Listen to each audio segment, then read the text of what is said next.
Jangan lupa untuk subscribe YouTube channel Metro TV News dan nyalakan notifikasinya. Ya pemirsa, Citayam Fashion Week ini merupakan fenomena urban yang baru ya, di mana anak-anak dari sekitaran Jakarta berkumpul untuk memamerkan outfit mereka atau sekedar berkumpul bersama teman-teman. Nah, dari fenomena urban hingga jadi ajang mencari popularitas, Citayam Fashion Week justru menimbulkan dilema dan juga pro kontra. Oke, mengapa demikian ya? Kita akan coba bahas bersama dengan pengamat sosial Devi Rahmawati yang sudah bersama kita. Mbak Devi, selamat pagi. Selamat pagi Mas, Mbak. Iya. Mbak Devi, ini dari fenomena urban hingga menjadi ajang popularitas, bahkan untuk para influencer terkenal, jadi sudah semakin bergeser ya. Bagaimana Anda melihat pergeseran ini? Ya, kalau bicara soal influencer, karena memang kita hidup di peradaban digital, itu merupakan sebuah algoritma sosial yang alamiah.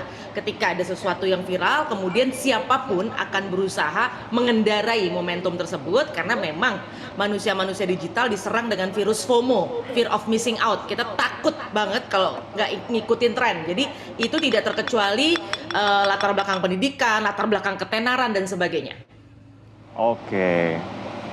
Nah, fenomena ini juga sendiri menimbulkan kekhawatiran, Mbak Devi, dikatakan bagi sebagian kelompok karena tanda kutip menormalisasi tren yang dianggap menyimpang. Misalkan pada waktu yang sempat viral, pria menggunakan baju wanita atau juga sebaliknya. Nah, bagaimana nih menurut Anda? Gini, kalau bicara soal apa yang disajikan tanda kutip di perhelatan Citayam Fashion Week itu sebenarnya itu memang menjadi sebuah alarm bagi kesepakatan sosial masyarakat kita. Kalau kita lihat sekarang adik-adik ini melakukan hal-hal yang menurut norma sosial kita tidak tepat, maka sebenarnya tanggung jawabnya justru bukan pada mereka, bukan kemudian tempat ini ditutup. Artinya apa? Kalau bicara tempat, mereka kan bisa melakukannya di mana saja. Ekspresi itu bisa ditunjukkan di mana saja. Menutup tidak kemudian membuat ekspresi tersebut atau harapan orang-orang dewasa tentang perilaku yang sesuai dengan norma yang dipandang tepat orang dewasa kemudian terjadi. Itu tidak konyong-konyong demikian. Tapi ini adalah sebuah tanda sebenarnya bagaimana kemudian anak-anak ini dalam istilah Putnam itu bowling alone. Jangan-jangan mereka begini karena memang mereka tidak pernah mendapatkan bimbingan. Jadi bukan alih-alih mematikan panggung untuk mereka, tapi justru dari panggung tersebut kita hadir ke sana, bukan kemudian hanya ikut berlenggak-lenggok, tapi mendampingi mereka. Ini yang menurut hemat saya sesalkan juga, bahwa kebanyakan dari kita orang dewasa khususnya hanya sibuk mengutuk apa yang menurut kita tidak sesuai dengan tatanan yang ada dalam konteks orang dewasa. Kalau memang ada yang kurang pas, ya kita hadir di sana, kita bimbing dong. Namanya anak dan remaja memang tempatnya salah. Nah, dan mereka itu kan sebenarnya sedang melakukan proses ATM, amati, tiru, dan modifikasi. Kalau cara modifikasinya kemudian dianggap bergeser dari norma-norma yang ada, ya itu tugasnya kita orang dewasa, bukan hanya berhenti dengan mengutuk mereka. Oke, tapi nih bahkan Wakil Gubernur DKI Jakarta saja, Ahmad Riza Patria, ini sudah mewaspadai gitu ya, sudah mewanti-wanti Citayam Fashion Week dianggap bisa menjadi sarana bagi komunitas tertentu seperti komunitas LGBTQ. Nah, bagaimana Anda melihat pandangan tersebut, Mbak? Ya, pandangan itu tentu saja sah-sah saja. Tapi kalau kita mau turun ke lapangan, setiap anak dengan subkulturnya itu sudah punya tempat-tempatnya yang memang menjadi pusat-pusat dari aktivitas mereka. Hanya saja mereka tidak mengalami ketenaran bak meteor seperti yang terjadi pada Citayam Fashion Week karena ada beberapa indikatornya. Tapi itu juga terjadi. Nah, artinya menurut hemat saya ungkapan tersebut baik-baik saja asalkan kemudian di follow up dengan pendekatan persuasif untuk mendampingi tumbuh kembang anak. Jadi bukan persoalan tepat ya, karena mereka tetap bisa melakukan hal tersebut dimanapun mereka berada. Oke, Mbak Devi, ini sebenarnya kan fenomena Citayam Fashion Week ini baru kurang lebih sekitar 2 minggu ya. Apakah publik ini menurut Anda tidak terlalu mungkin berlebihan atau terburu-buru begitu untuk menyimpulkan sesuatu atau menjudge sesuatu, kemudian memberhentikannya, tidak memberikan solusi. Nah gitu tuh sebenarnya kita harus bagaimana sih Mbak menyikapinya? Kalaupun dipindahkan itu harusnya bagaimana mengajak mereka diskusi, merangkul mereka, dan lain sebagainya? Ya, sejak 15 tahun lalu sudah ada sebuah penelitian yang panjang di Amerika tentang bagaimana karakter manusia digital itu menghadapi kehidupan itu layaknya seperti mengoperasikan alat. Kalau tidak suka, kayak kita main game kan misalnya, kita kalah, kita nggak suka, kita turn off gitu ya, langsung kita matikan saja. Padahal realita kehidupan itu tidak seperti kehidupan digital yang Anda tinggal bisa on off saja. Ketika Anda off, itu bukan berarti fenomenanya selesai gitu, tidak seperti main game atau alat-alat yang kalau kita off kan berarti selesai, mati gitu ya. Ini adalah dinamika kehidupan sosial yang sangat kompleks, yang penyelesaiannya tidak hanya bisa dengan pendekatan mekanistik digital seperti itu. Nah, tapi wajar memang manusia-manusia digital itu pola hidupnya sudah tanda kutip bergeser menjadi robot. Jadi melihat penyelesaian itu hitam putih dengan hanya sekedar kemudian on atau off saja gitu ya. Nah, yang disebut tadi bagaimana solusinya? Ya, kita perlu mengurai satu-satu persoalannya. Ini tidak ada satu cara untuk semua hal gitu ya. Kalau persoalan anak-anak itu yang tidak disiplin, itu ada metodenya lagi.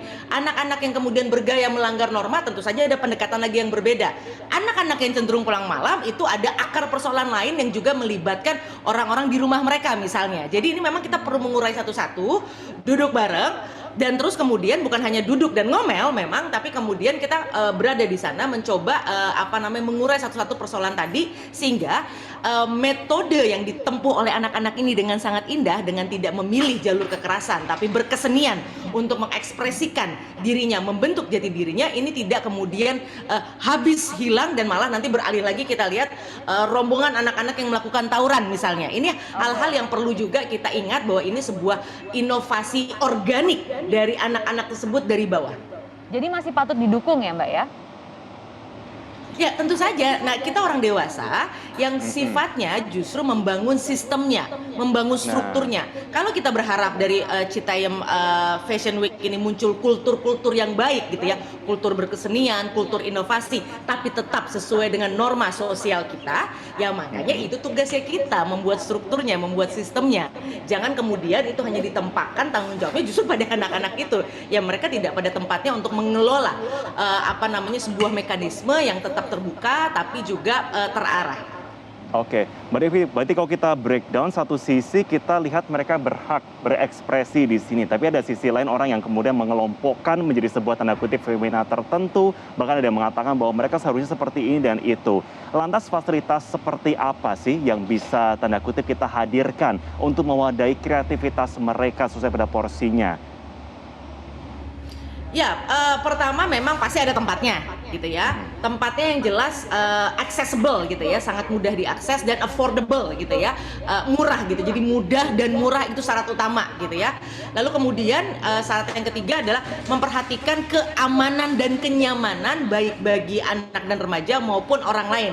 Jadi kalau kemarin memang isunya adalah soal pelanggaran lalu lintas, itu memang tepat. Artinya bukan dalam konteks pelanggaran lalu lintasnya, tapi ini untuk menjaga justru keamanan dan kenyamanan anak-anak itu sendiri dan juga warga lain. Kalau kita bicara Harajuku, ini kan Harajuku kan, Harajuku kan dibuka di hari-hari tertentu yang memang semuanya orang menjadi aman dan nyaman gitu. Jadi konteksnya bukan kemudian ketika ada mohon maaf ada hewan tertentu yang tidak baik di rumah lantas kita hancurkan rumahnya, kan tidak gitu ya. Nah artinya misalnya kita memastikan hal-hal yang tidak baik ini kita perbaiki dan tinggal disiapkan saja ruangnya.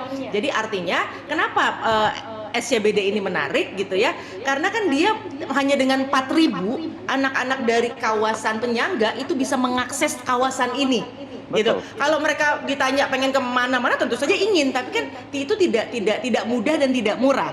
Jadi kita pastikan ada ruang yang dimana mereka nggak perlu ngongkos lagi, tinggal disiapkan tempatnya, dan saya optimis adik-adik kita itu akan ngikut kok sebenarnya gitu ya. Kalau selama ini kesannya berantakan karena memang kan pemerintah daerah dalam hal ini tidak menduga hal ini akan terjadi, sehingga semuanya kemudian juga berusaha menemukan formula baru. Ini kan bagaikan sebuah laboratorium sosial baik bagi pemerintah daerah, baik juga bagi para akademisi seperti saya misalnya, maupun para profesional dan sekaligus adik-adik kita yang sebagai praktisi fashion street ini gitu.